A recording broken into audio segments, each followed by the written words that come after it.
con Javier Oliva, profesor investigador de la UNAM y experto en temas de seguridad. Javier, ¿cómo estás? Un gusto saludarte. ¿Qué tal, Paco? Buenas noches. Gusto en saludarte a ti, al auditorio y al equipo en el estudio. Muchísimas gracias, Javier. A ver, de entrada, pues madrugaron al marro, valga el término. Y aquí mi primera pregunta es, ¿este es un éxito de coordinación como se está manejando o es el resultado de limar asperezas entre el gobierno federal y el gobierno estatal? Mira, Paco, es una pregunta muy interesante porque hay que recordar que hace aproximadamente un mes fue detenida la madre de José Antonio Yepes Ortiz, líder de la organización criminal de Santa Rosa, con 2 millones de pesos en efectivo para pagar a los informantes de la organización, así como con una cantidad importante de dosis de droga de diseño o metanfetaminas. Uh-huh. Y ese operativo para la detención de esta señora y otros 23 cómplices, el operativo fue llevado a cabo entre la Policía Municipal de Celaya y el Ejército Mexicano. Es decir, este segundo operativo, no obstante lo que se ha manejado en la mayor parte de los medios, no sería sino una secuela o un segundo capítulo, por decirlo así, de esta coordinación. Y tan es importante esta coordinación que este delincuente, cruel delincuente, fue presentado y llevado a la Agencia de Investigación Criminal del Estado de Guanajuato, en donde aparece flanqueado, por un lado, y por lado izquierdo y derecho, quiero decir, obviamente por elementos del Ejército Mexicano y por integrantes también de la Policía Estatal. Entonces me parece que en ese sentido sí hay una coordinación.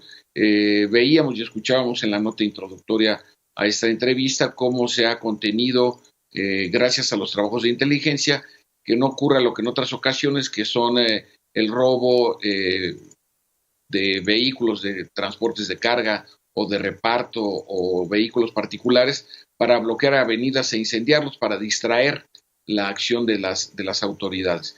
Y como se había visto en la historia reciente en contra de este tipo de tan peligrosos delincuentes, Paco, pues fue sin violencia en la noche o en horas de oscuridad, mejor dicho. Pero además sí falta algo muy importante en la información que estamos analizando, Paco, que está detenido en flagrancia porque él mantenía secuestrada en el lugar donde fue encontrado por las autoridades. Tenía una persona secuestrada, una empresaria del propio estado de Guanajuato, junto con otros de sus 5 cómplices. Entonces, esta detención en flagrancia me parece que será un elemento muy útil para poderle fincar responsabilidades, no solo, obviamente, en el robo a los ductos y que suministran y procesan el combustible de petróleos mexicanos, sino también en otras de sus perniciosas actividades, como es el secuestro, el cobro de piso, la extorsión y, por supuesto, el homicidio. ¿Acabará la violencia en Guanajuato? Es difícil saberlo. Digamos que en las primeras horas hemos visto que hay un sacudimiento al interior de las propias organizaciones criminales, sea esta nueva generación o sea la organización de Santa Rosa de Lima. Lo cierto es que ha trascendido que el control de la organización lo mantendrá el padre de este peligroso delincuente y uno de sus hermanos.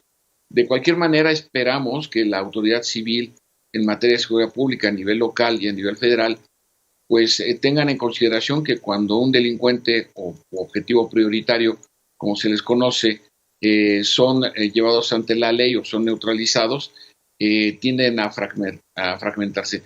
A mí me parece que dada la dificultad y sofisticación del robo del combustible a los ductos de petróleos mexicanos, la organización difícilmente se va a desmantelar, sí se va a debilitar, esto es indudable, y me parece que en el corto plazo la autoridad local y a nivel federal tienen las condiciones para continuar a la presentación de los principales responsables de esta organización ante la ley, Francisco. ¿Se le abre el camino al Mencho y al Cártel Jalisco Nueva Generación para apoderarse de la plaza?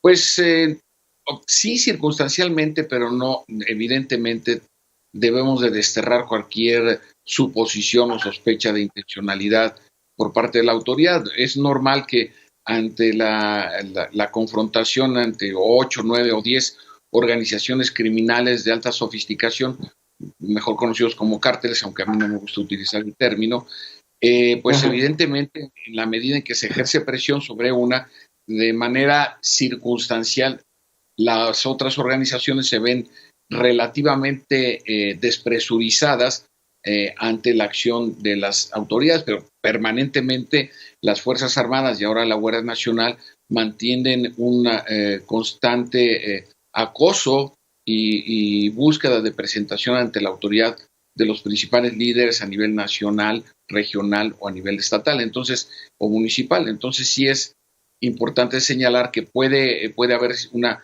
cierta recomposición, pero esto no significa que Nueva Generación se fortalezca en esta zona limítrofe entre Zacatecas, Jalisco y Guanajuato.